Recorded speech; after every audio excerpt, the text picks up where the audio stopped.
We know that there are almost 230,000 DACA recipients in the state of California alone.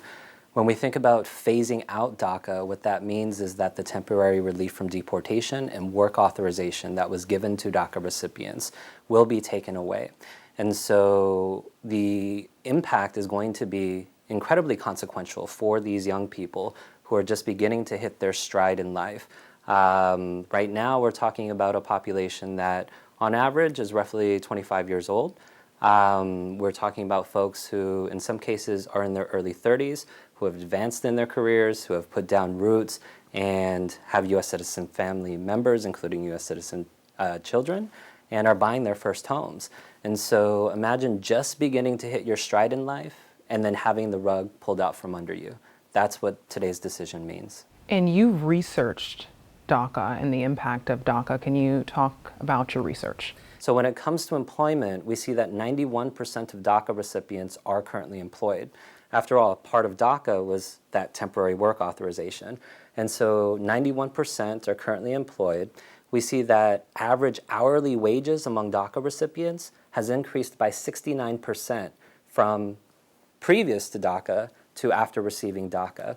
We now know that DACA recipients are earning, on average, about $32,000 annually. For those 25 and older, it's just over $40,000 annually. And so when we think about employment and earnings, we can also think about what young people typically do when they have more money in their pocket, which is spend it. And so what we see in the data is that, well, a large majority of DACA recipients have purchased their first car after receiving DACA. We see 16% of DACA recipients purchasing their first homes after receiving DACA. And so if we sort of combine these data points, we're talking about employment opportunities that lead to increased wages that lead to increased spending. Increased wages, we're talking about higher tax contributions, federal taxes, as well as state taxes. In terms of the increasing purchasing power of DACA recipients, we're talking about large purchases like cars and homes and the sales and property tax that comes with it. But in terms of societal inclusion, we also see that education has been a core part of the identity of DACA recipients. So education is actually one of the requirements for obtaining DACA status. And so what we see is that 44% are currently in school. Of those currently in school, 72% are pursuing a bachelor's degree or higher. And when we look at the majors and specializations that DACA recipients are pursuing, it spans the gamut from the humanities to the natural sciences. President Trump has discussed a border wall being constructed and now the rescinding of the DACA program. What's next for the future of immigration policies here in the U.S.? Well, because we have a very long written record from folks like Steve Bannon, Stephen Miller, Mark Krikorian at CIS, who are the group that's currently advising the administration on immigration matters, including Jeff Sessions himself and his record as a senator. We have a strong sense that rescinding DACA is part of a broader political playbook. And the playbook is this.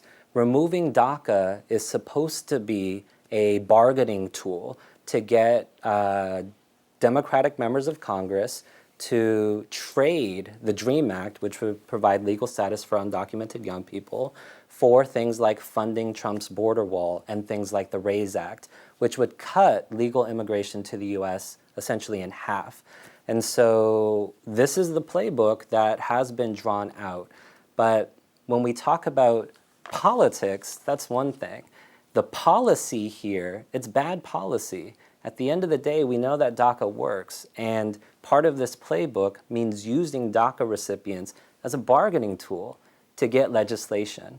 And it's not even clear whether or not that legislation will happen, because immediately after the announcement this morning, many congressional Democrats were tweeting out their support for the DREAM Act and for something called a standalone bill.